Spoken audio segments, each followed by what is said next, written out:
मैं हूं आबिद हुसैन शेख, आपका खैर मकदम है 4TV न्यूज़ कर्नाटक एक्सप्रेस में। बदन पर ड्रेनेज की गंदगी डाल लेकर प्रदर्शन किया महिला ने। रायचूर नगर सभा में सफाई कर्मचारियों की ओर से प्रदर्शन किया जा रहा है कि उन्हें उनका पहचान पत्र नहीं दे रहे हैं अधिकारी। इसी मांग करते हुए दफ्तर के बाहर गीता नामी महिला कर्मचारी अपने बदन पर ड्रेनेज की गंदगी उंडेल लेकर अनोखे अंदाज में प्रदर्शन करते नजर आए। प्रदर्शनकारी इस घटना को देखकर तो क्या अधिकारी इनकी मांग को मानेंगे?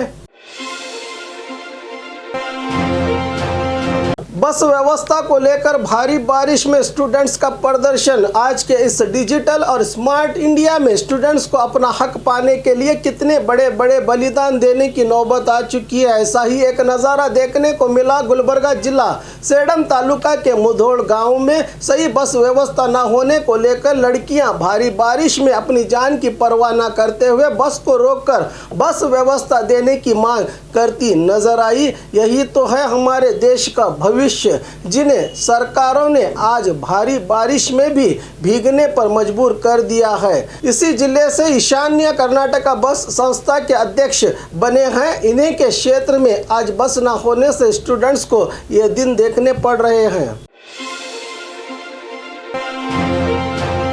नगर सभा दफ्तर पर एसीबी की रेड। कोप्पल शहर के नगर सभा दफ्तर में अचानक एंटी करप्शन ब्यूरो अधिकारियों ने रेड किया। बताया जा रहा है कि सार्वजनिक जनता की ओर से एसीबी को शिकायतें मिलने पर यह रेड की गई है। एसीबी डीवाईएसपी शिव कुमार के नेतृत्व में चली ये रेड रात भर दफ्तर में ही नगर सभा और एंटी करप्शन ब्यूरो अधिकारियों के बीच बातचीत देखने को मिली।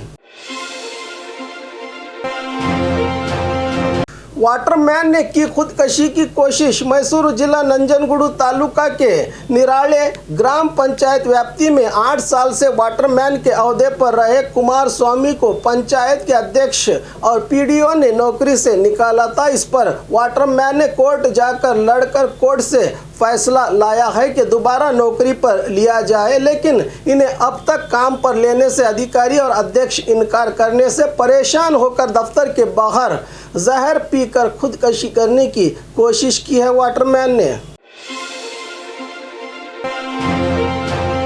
अत्याचारियों को फांसी की मांग करते हुए साइकिल के जरिए लगाया राज्य का चक्कर। बेंगलुरु शहर निवासी किरण जो आज गदग पहुंचा है, इनका उद्देश्य है कि राज्य के 31 जिलों को साइकिल के जरिए पहुंचकर सभी जिला अधिकारियों को मेमोरेंडम देते हुए अत्याचारियों को फांसी की सजा का कानून लागू करने की मांग की है। अब तक इस युवक ने 14 जिलों से घूमते हुए आगे चल पड़ा है। इस युवक के योगदान को देखकर स्थानीय संस्थाओं की ओर से इसे सम्मानित भी किया जा रहा है। मंदिर में हुई बड़ी चोरी। बेलगाम जिला रायबाग तालुका के हुलकंटेश्वर मठ में कल देर रात चोरों ने मंदिर के दान पेटी के साथ साथ गहने और जेवरात भी चुरा ले गए हैं। चोर मौके पर पहुंचे पुलिस ने मामले को रायबाग पुलिस थाने में दर्ज करके चोरों की तलाश में जुटी है पुलिस।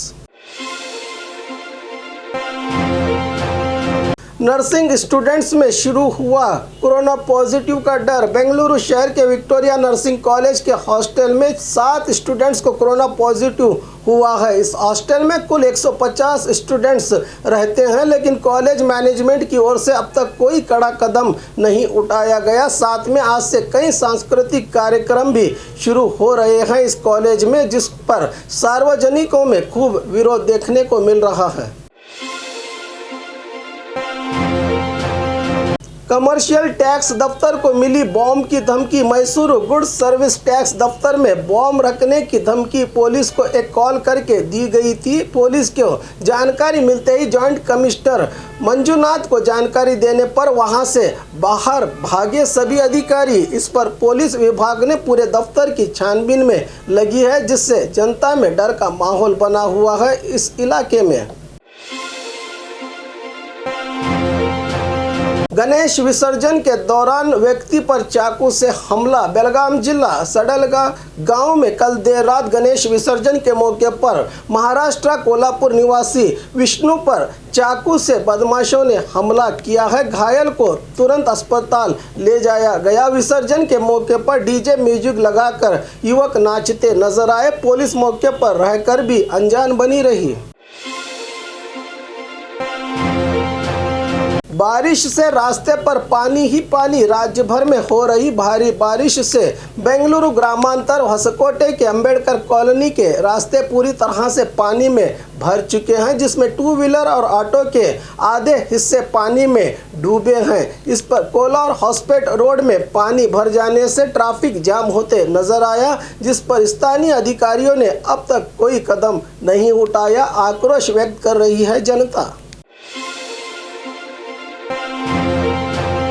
सदन में पूर्व सीएम की उतरी लुंगी। आज विधानसभा में मैसूरू रेप मामले को लेकर बात करते समय पूर्व सीएम सिद्धरामैया की लुंगी उन्हें पता चले बिना ही सदन में उतर गई। इस बात को देखकर केपीसीसी अध्यक्ष डीके शिवकुमार उनके नज़दीक आकर कहने के बाद बात पता चली सिद्धरामैया को। इस बात को महसूस करते हुए सिद्धरामैया तुरंत अपने कुर्सी पर बैठकर कहने लगे कि इस मुद्दे पर अगली बार चर्चा की जाएगी।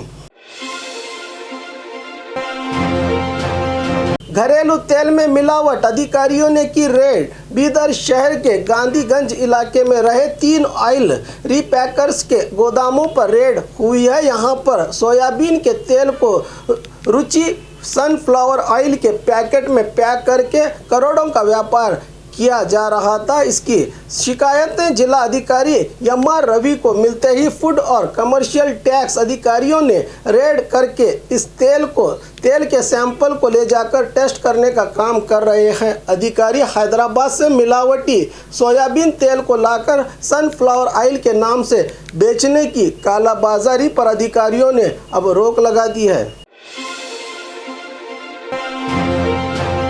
बच्चे की चोरी में दिखा बड़ा ट्विस्ट। बीजापुर जिला सरकारी हॉस्पिटल में बच्चे को खुद पोषकों ने बेचकर दोबारा अपने बच्चे को वापस दिलवाने की मांग की थी। अब ये बच्चा हुबली के किम्स हॉस्पिटल में नजर आया है, जहां पर इसका इलाज किया जा रहा है। बच्चे को खरीदने वाले बीजापुर जिला सिंदगी निवासी होने की बात पता चली है। इस मुद्दे पर जिले के कांग्रेसी नेता एमबी पाटिल ने सदन में इस मुद्दे को भी उठाया था। आज इस पर ब्रेक लग चुका है। इस पर अभी कार्रवाई जारी है। पूरे केस पर बारीकी से जांच करके इसकी अधिक जानकारी देने की आज मीडिया के सामने बात कही जिला एसपी आनंद कुमार ने। और खबरों के लिए देखते रहिए 4 टीवी न्यूज़ कर्नाटक एक्सप्रेस।